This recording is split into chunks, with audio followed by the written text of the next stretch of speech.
Welcome to Satpura civil services में चर्चा करते हैं क्वेश्चन नंबर 51 से 60 तक के भारतीय राज्य व्यवस्था पे। पहला प्रश्न है, निम्न कथनों पर विचार कीजिए। भारत संविधान में संशोधन राष्ट्रपति के पूर्व अनुमति से ही आरंभ किया जा सकता है। सभी संविधान संशोधन विधेयक को प्रत्येक सदन में साधारण बहुमत से पारित किया जाना आवश्यक है। इसमें से कौन सा कथन सही होगा? देखो, पूर्व अनुमति लेना इसकी आवश्यकता तो नहीं है राष्ट्रपति की, इसलिए पहले ही गलत हो जाएगा। और साधारण बहुमत से सभी अधिक पारित नहीं होती हैं, ये ना तो एक ना ही दो इसका आंसर होगा। डिटेल में चर्चा करते हैं। संविधान के अनुच्छेद 368 के अनुसार संविधान संशोधन की प्रक्रिया निम्न है। संविधान संशोधन का आरंभ संसद के किसी भी सदन में ना कि राज्य विधानमंडल में इस प्रयोजन के लिए विधेयक को पुनः स्थापित करके ही किया जा सकता है। विधेयक को या तो किसी मंत्री या किसी गैर सरकारी सदस्य द्वारा पुनर्स्थापित किया जा सकता है और इसके लिए राष्ट्रपति की पूर्व अनुमति की आवश्यकता नहीं होती है। ऐसे विधेयक को प्रत्येक सदन में विशेष बहुमत से, अर्थात सदन की कुल सदस्य संख्या जो होगी, जैसे सदस्य की कुल सदस्य संख्या अर्थात सदन के 50% से अधिक सदस्य पक्ष में हों, तभी क्या होगा, जो और सदन में उपस्थित जो मत देने वाले हैं उसकी 2/3 होना आवश्यक है, तभी क्या हो, जो विधेयक है उसको पारित किया जा सकता है। विधेयक को प्रत्येक सदन द्वारा अलग अलग पारित करना अनिवार्य है। दोनों सदनों की सहमति होने पर विधेयक को विचार करने और उसे पारित करने के लिए दोनों सदनों की संयुक्त बैठक का प्रावधान नहीं है। यदि विधेयक संविधान की संघीय व्यवस्था के प्रावधानों में संशोधन के लिए है तो उसे कम से कम आधे राज्यों के विधानमंडलों द्वारा साधारण बहुमत से, अर्थात सदन की उपस्थिति एवं मत देने वाले सदस्यों के बहुमत से अनुमोदित किया जाना आवश्यक है।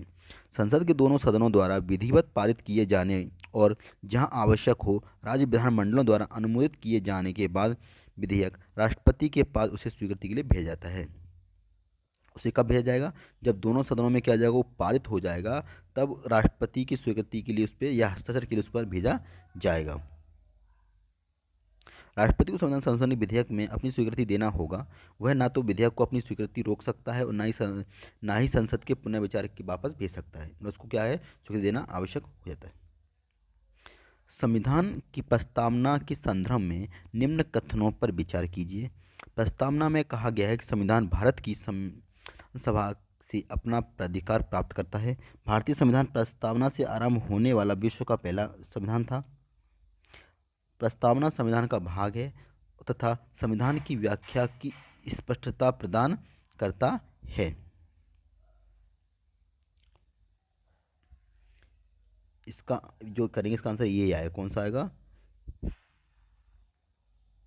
प्रस्तावना संविधान का भाग है तथा संविधान की व्याख्या को स्पष्टता करता है, तो कौन सा? केवल 3 रहेगा, बाकी दोनों ये गलत रहेंगे। संविधान भारत के लोगों से है, ना कि संविधान सभा से है, अपना प्राधिकार प्राप्त करता है। इसका उल्लेख संविधान की प्रस्तावना में हम भारत के लोग से स्टार्ट किया गया है। आप हमें कमेंट करके बताइए कि जो प्रस्तावना जो है उसको आप हमें बताइए कि क्या प्रस्तावना है। अमेरिकी संविधान प्रस्तावना से आरंभ होने वाला विश्व का पहला संविधान था। भारत सहित कई देशों ने इस प्रथा का अनुसरण किया है। और क्वेश्चन पूछा जाता है आपसे क्वेश्चन पूछा जाता है कि भारत का प्रस्तावना आरंभ करने वाला पहला देश कौन सा है, तो कौन सा होगा? वो अमेरिका होगा। और फिर इसके साथ अन्य देशों ने इसका अनुसरण किया है। संविधान स्पष्टता की कमी है। न्यायपालिका प्रासंगिक प्रावधानों की अपनी व्याख्या के लिए प्रस्ताव हमारा सलाह ले सकती है। यदि भारत के राष्ट्रपति संविधान के अनुच्छेद 359 के तहत अपनी शक्ति का प्रयोग करता है तो राष्ट्रपति किसी भी राज्य के लिए अध्यादेश उद्घोषणा कर सकता है। तो उच्चतम न्यायालय की शक्तियों को उच्चतम न्यायालय द्वारा अवशोषित कर लिया जाता है। राष्ट्रपति को कुछ मूल अधिकारों के प्रवर्तन को निलंबित करने का अधिकार प्राप्त हो जाता है। वह राष्ट्रीय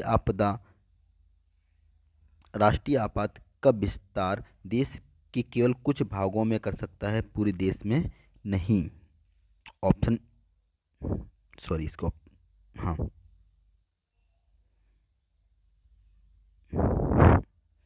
तो क्या है, 300 जो अनुच्छेद 359 जो है ये क्या है, किन शक्तियों का प्रयोग कर सकता है? सिर्फ किसकी शक्तियों का कर सकता है?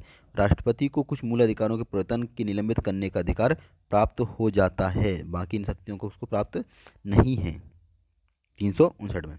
अनुच्छेद 359 राष्ट्रपति को राष्ट्रीय आपात के दौरान मूल अधिकारों को परिवर्तित कराने के लिए किसी भी न्यायालय में आवेदन करने के अधिकार को निलंबित करने की शक्ति देता है। इसका अर्थ यह है कि अनुच्छेद 359 के तहत मूल अधिकारों को निलंबित नहीं किया जाता है, बल्कि केवल उनके प्रवर्तन को निलंबित किया जाता है। सैद्धांतिक रूप से उक्त अधिकार यथावत बने रहते हैं, परंतु उनको परिवर्तित कराने के लिए उपचार का अधिकार निलंबित हो जाता है। साथ ही परिवर्तन का ऐसा निलंबन केवल उन्हीं मूल अधिकारों के लिए किया जाता है जो राष्ट्रपति द्वारा आदेश में निर्दिष्ट किए हों। इसके अतिरिक्त ऐसा निलंबन आपात प्रभावी रहने के दौरान अवधि के लिए या किसी लघु अवधि के लिए जो आदेश निर्दिष्ट की गई है हो सकता है। निलंबन आदेश के विस्तार पूरे देश या किसी भाग में हो सकता है। इसे अनुमोदन करने के लिए संसद के प्रत्येक सदन की समझ रखना आवश्यक होगा। इसलिए क्या है, इसका विकल्प नंबर सी से क्या होगा, सही होगा।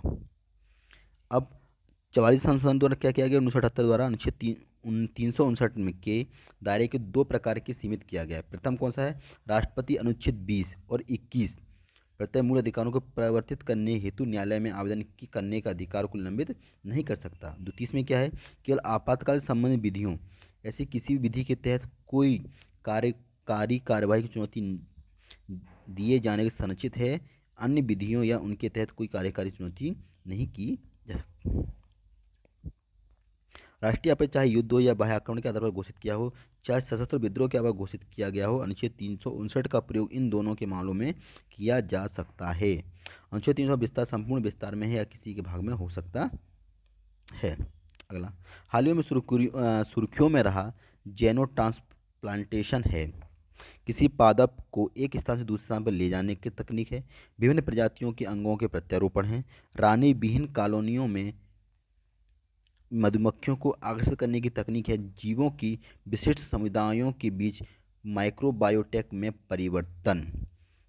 तो इसका आंसर क्या आएगा, ओके, इसका आंसर क्या आएगा, जो जेनो ट्रांसप्लांटेशन क्या है, ये है विभिन्न प्रजातियों के बीच अंगों का प्रत्यारोपण। क्या है, विभिन्न प्रजातियां उनके अंगों का प्रत्यारोपण को ही क्या कहता है, जेनो ट्रांसप्लांटेशन कहा जाता है। हाल ही में डॉक्टरों ने एक मरीज के जीवन बचाने के अंतिम प्रयास में उसके शरीर में एक सूअर का हृदय प्रत्यारोपित किया था। यह जीवन रक्षक प्रत्यारोपण हेतु पशु अंगों का उपयोग करने के लिए दशकों से जारी अनुसंधान की दिशा में एक महत्वपूर्ण कदम है। मतलब क्या है, इंसान को बचाने के लिए, जिसको जीवन रक्षण के लिए क्या क्या है, अंगों का प्रत्यारोपण, किसके, जानवरों के अंगों का प्रत्यारोपण, तो किसके, एक सूअर के हृदय का प्रत्यारोपण किया था। जेनो ट्रांसप्लांटेशन विभिन्न प्रजातियों के बीच कोशिकाओं, ऊतकों या अंगों के प्रत्यारोपण, अंतरोपण अथवा निषेचन में एक शब्द है।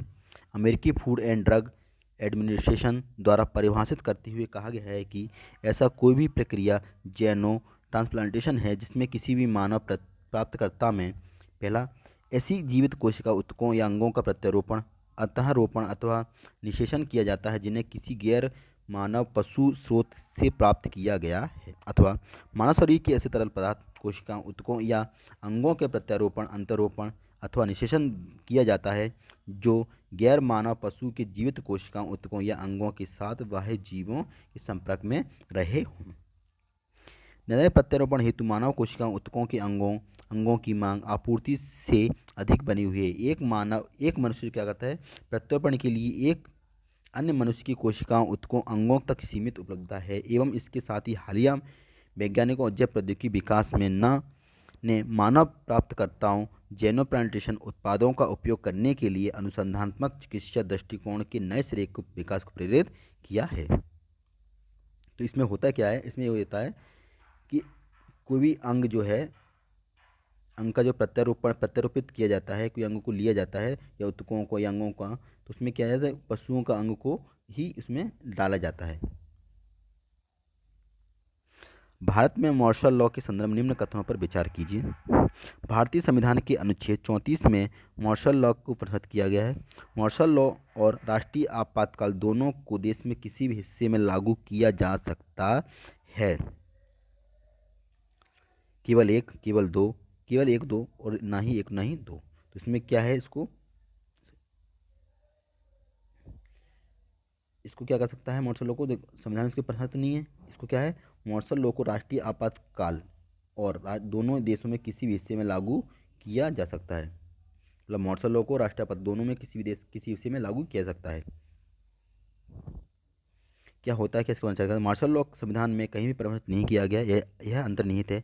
इसके अतिरिक्त संविधान में कोई विशेष या स्पष्ट प्रावधान नहीं है जो कार्यपालिका को मार्शल लॉ घोषित करने हेतु अधिकृत करता हो। हालांकि अनुच्छेद 34 किसी क्षेत्र में मार्शल लॉ लागू होने की स्थिति में मूल अधिकारों पर प्रतिबंधों का प्रावधान करता है।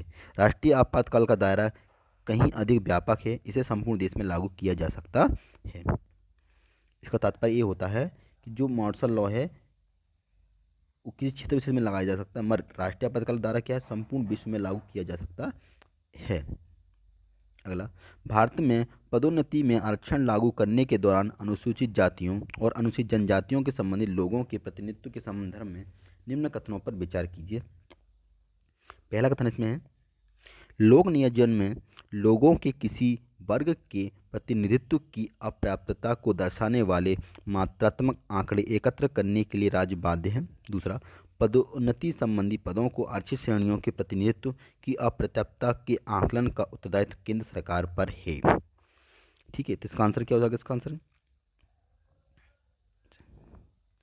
लोक नियोजन में लोगों को किसी भी वर्ग में प्रतिनिधित्व अपर्याप्तता के दर्शाने के लिए मात्रात्मक आंकड़े एकत्र करने का राज्य बाध्य है। परंतु इसमें दूसरे में क्या है, पदोन्नति संबंधी पदों के आरक्षित श्रेणियों के प्रतिनिधित्व अपर्याप्त आकलन या केंद्र नहीं, केंद्र सरकार के पास भी है और राज्य सरकार के पास भी इसका अधिकार है आकलन का। तो इसका आंसर कौन सा आ जाएगा, केवल दो, सॉरी केवल एक। हाँ हाँ, केवल क्या हो जाएगा, केवल एक हो जाएगा, क्योंकि इसका जो अधिकार है केंद्र सरकार के पास भी, राज्य सरकार के पास भी, इसलिए दूसरा गलत हो जाएगा, केवल एक सही होगा। उच्चतम न्यायालय ने पदोन्नति के आरक्षण लागू करने के दौरान एससी और एससी के संबंधित लोगों के प्रतिनिधित्व का निर्धारण करने के लिए केंद्र और राज्यों द्वारा मात्रात्मक आंकड़ों को एकत्र करने की आवश्यकता को समाप्त करने हेतु केंद्र सरकार की याचिका को अस्वीकार कर दिया है।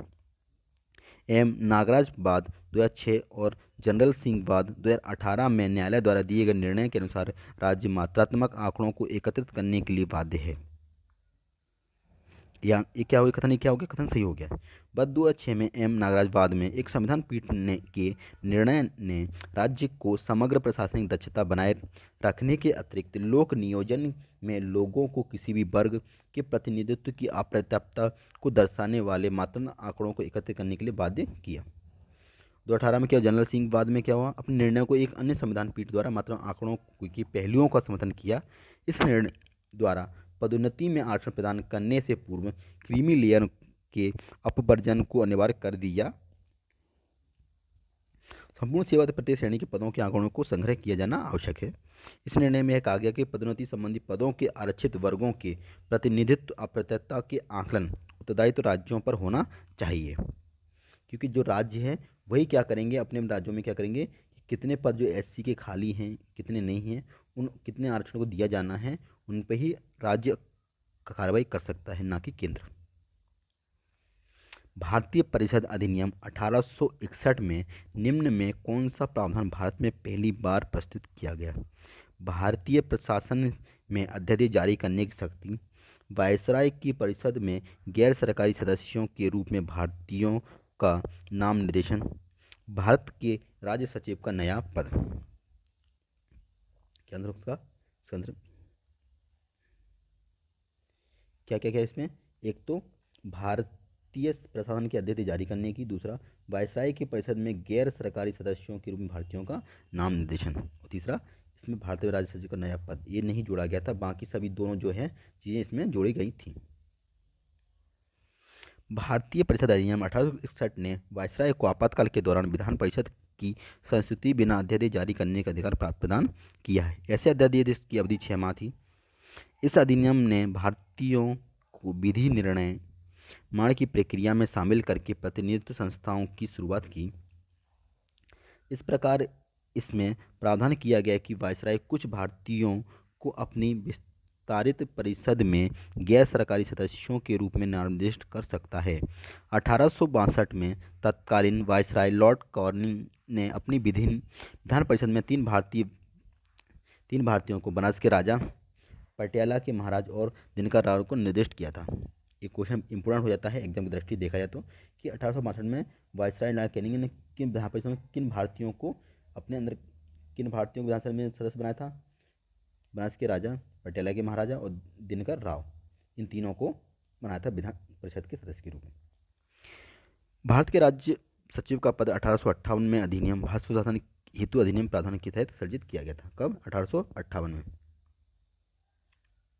अगला, भारतीय संविधान संशोधन 1 के तहत भारतीय संघ की अभिव्यक्ति निम्न में कौन सा शामिल है? राज्य, संघ राज्य क्षेत्र, ऐसे राज्य क्षेत्र जो भविष्य में भारत द्वारा अर्जित किए जाएं।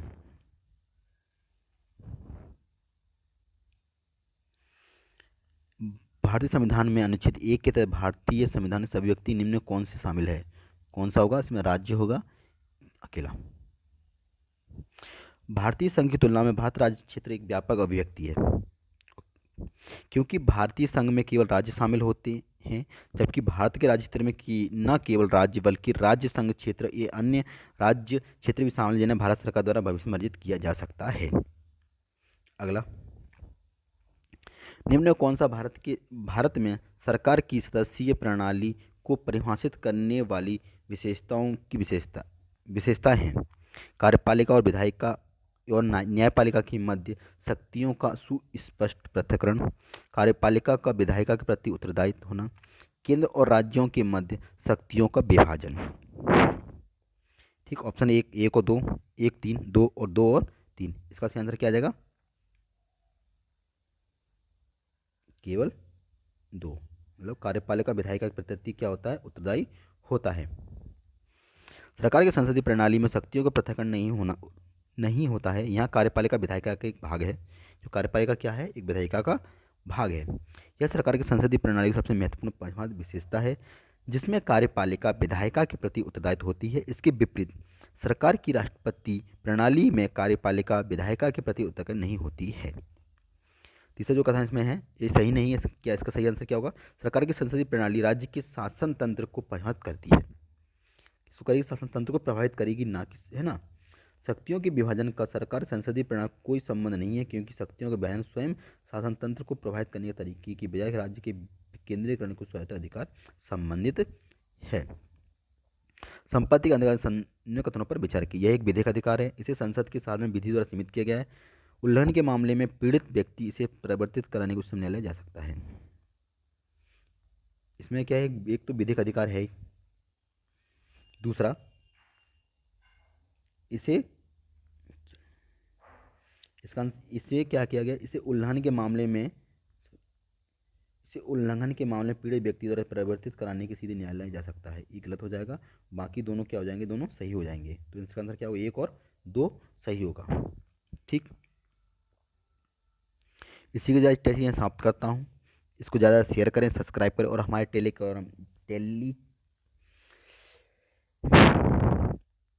टेलीग्राम चैनल से जुड़ें। धन्यवाद। जय हिंद, जय भारत।